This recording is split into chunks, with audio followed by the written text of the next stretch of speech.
na ba kayong alamin ang mahalagang pangyayari kung bakit may kagamba? Halika, samahan niyo kung alamin ang mahalagang pangyayari sa kwentong ito. Ang alamat ng kagamba. Sa isang lugar kung saan may isang batang kilala sa kanilang bayan. Ito ay si Gamba, isang manghahabi. Alam niyo ba ang ibig sabihin ng manghahabi? Tama, isang mananahi. Siya ang pinakamahusay sa lahat ng mga habi sa kanilang komunidad.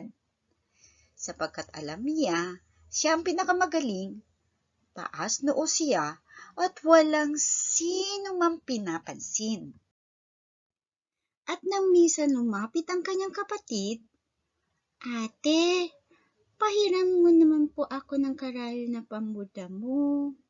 Pwede po ba, ate?" Napaiyak ang kapatid na babae ni Gamba.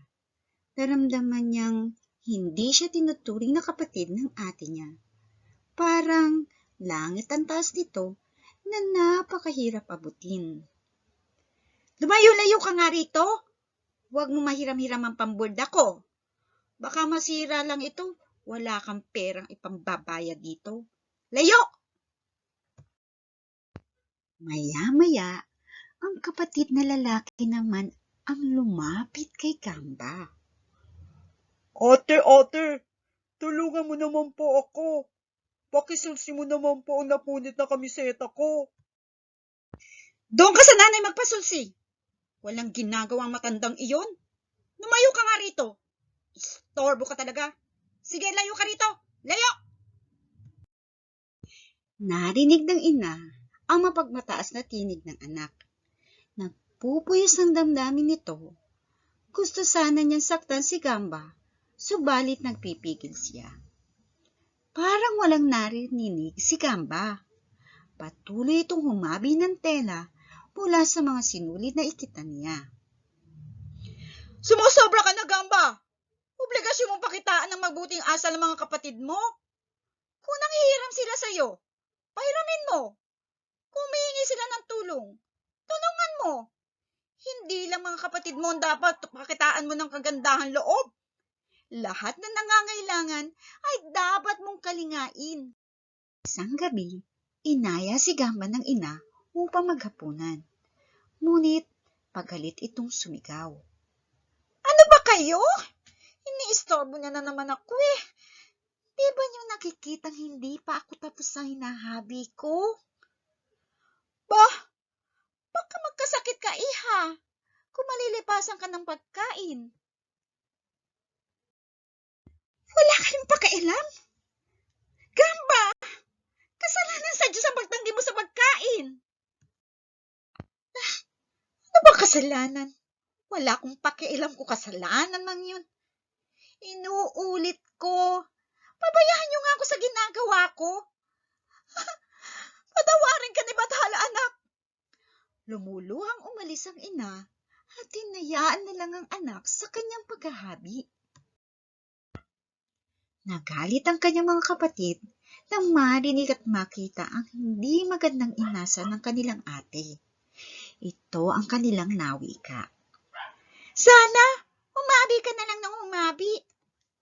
Oo nga, humabi ka na lang ng humabi. Humabi ng humabi. Ang hiling ng magkapatid ay tininig ni Bathala. Sa isang makapangyarihang tinig ay narinig ng lahat ang galit nito.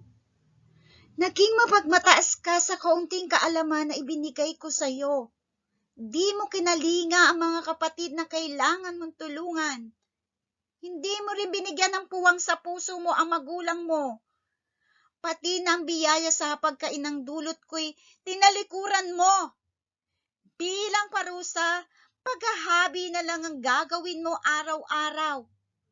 Oras-oras, minu-minuto. Pagkasabi nito'y biglang nawalang parang bula si Gamba. Isang insektong paikot-ikot na humahabi ng sapot ang naiwan sa silang kinaupuan ng dalaga.